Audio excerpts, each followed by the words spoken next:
On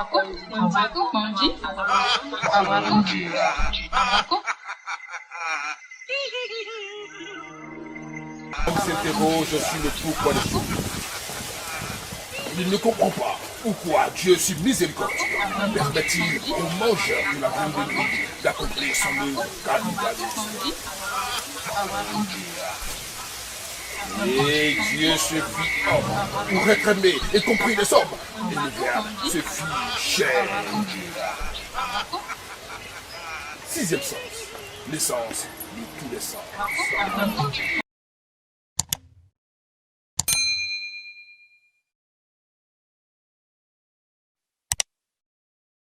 Merci de nous rejoindre sur notre chaîne. Bonsoir à tous. Bonjour, selon votre position, d'où vous nous suivez. Eh bien, nous sommes dans le temps du carême. Carême chrétien, carême musulman, tout se confond en un seul carême aujourd'hui. Et cela ouvre des opportunités, cela ouvre des possibilités. En tout cas, pour qui sait se comporter, pour qui sait se tenir, pour qui sait marcher dans les voies du divin. Alors, nous sommes avec le génie de Pricro et avec lui justement, nous allons évoquer toutes ces questions relativement au carême. Merci d'être connecté. Vision nocturne, sixième sens. Alors, le carême, est-ce que c'est important dans la vie de quelqu'un? En quoi le carême est-il utile? Pourquoi jeûner? Pourquoi faire des privations? Il semble que certaines personnes n'ont pas de totem. Ils se réveillent, ils mangent, ils dorment, ils boivent, ils mangent de tout et de rien. Même les véhicules, les voitures ont des totems, semble-t-il.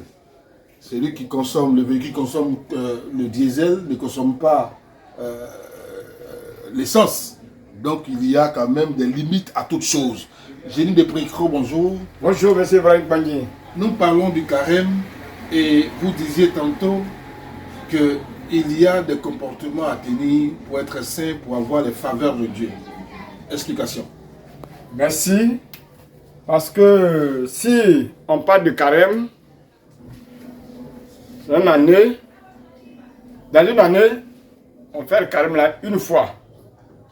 Et quand ça tombe, c'est rare que ça va tomber avec, pour les chrétiens, avec les musulmans ensemble. Mais quand c'est comme ça, en tout cas, ça c'est le bonheur. Il faut que tous ceux qui entendent nous écouter, j'en prête l'oreille pour écouter ce qu'on va dire. Pourquoi? Parce que quand tu fais le carême, tu es propre. Pardon. Tu ne dois pas aller faire le péché. Et ce que tu as fait, tu ne connais pas. Si tu vois qu'on fait carême, ce que tu as fait, tu ne connais pas. Parce que quelqu'un, il y a des gens qui ne font pas exprès de faire le péché. Du mal à quelqu'un. Donc, ce que tu as fait, tu ne connais pas. Quand tu fais le carême, c'est comme un habit. Il y a des saletés dedans et que tu as lavé, c'est propre. Mais quand c'est propre, tout ce que tu demandes à Dieu, tu rends ce service-là pour des gens. Donc c'est pour ça qu'on fait carême. Chaque année, on fait le carême.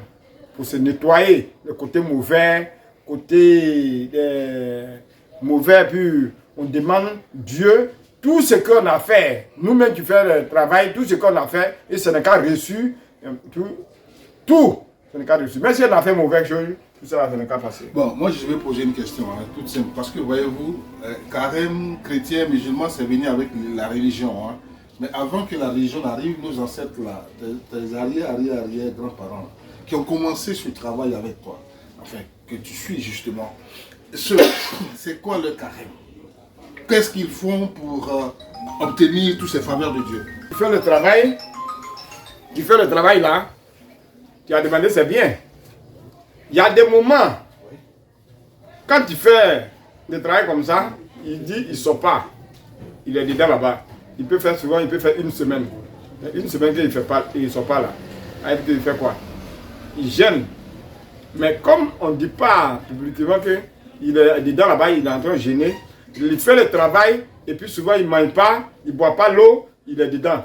Quand tu viens, on dit qu'il est en train de travailler.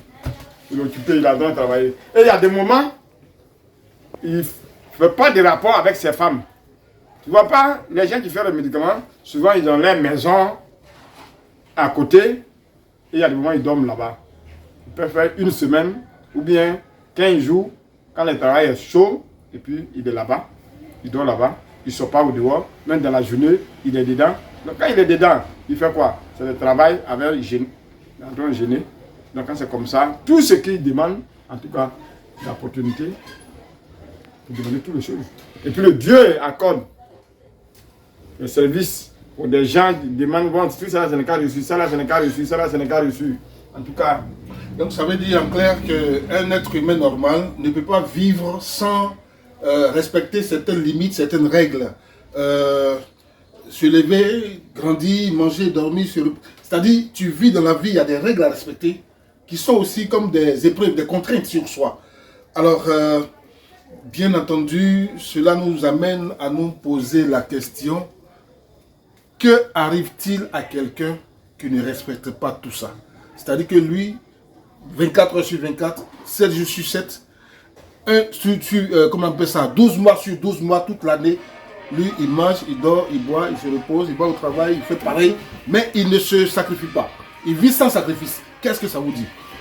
Parce que là aussi, on parle de sacrifice, maintenant le oui, oui.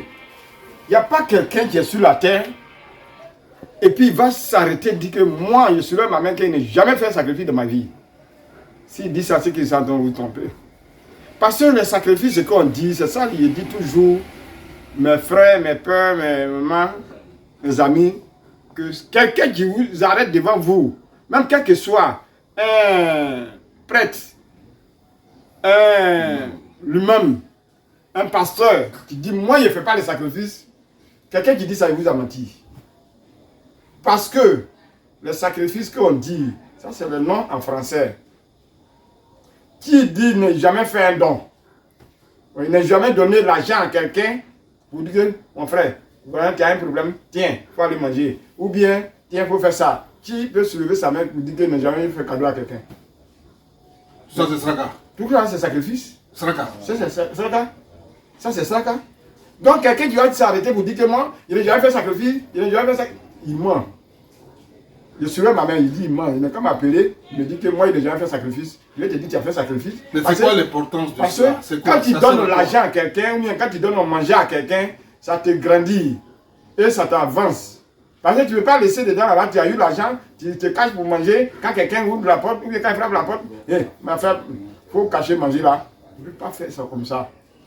Donc quand tu prépares toujours, même quand tu sors dehors, tu vas rendre service à quelqu'un. Même quand tu es à la voiture, tu vas dans la station, souvent quand il dit, tu prends le carburant, quand ils vont chercher mon aide, il n'y a pas de mon aide, bon, on les laisse là, il faut prendre.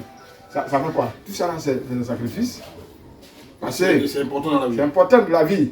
Parce qu'à cause de 500 000, à cause de 1000 francs, à cause de 100 francs, tu ne veux pas te retourner pour dire que moi, il a laissé l'argent à Makori, il a laissé l'argent à Tédési, qu'il va aller chercher. Bon, vous avez dit aussi que les génies, pendant ces moments de jeûne, de privation, de carême, de sacrifice, les génies sont encore plus présents. Comme vous les appelez, ils sont là, ils donnent facilement. Oui. Donc ça veut dire que pour tous ceux qui nous suivent là maintenant, c'est le moment de venir donner. C'est le moment de demander des choses. Quand tu demandes, tu sais que quand quelqu'un est propre, même quand tu es propre, puis tu rentres dans le bureau de quelqu'un, la personne même, son cœur là même, c'est bien, ça t'étire pour venir vers toi. Donc quand tu es propre, tu ne fais pas de mauvaises choses, et puis tu respectes ce que le Dieu a dit.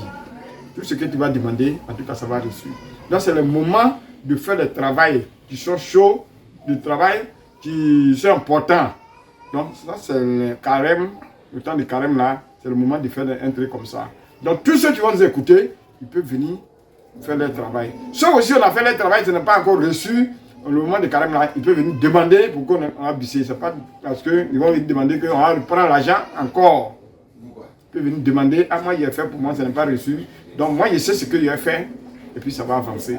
Donc tous ceux qui nous voient à la télé, tu n'as jamais demandé, ça c'est le moment de le demander, et puis ils vont avancer.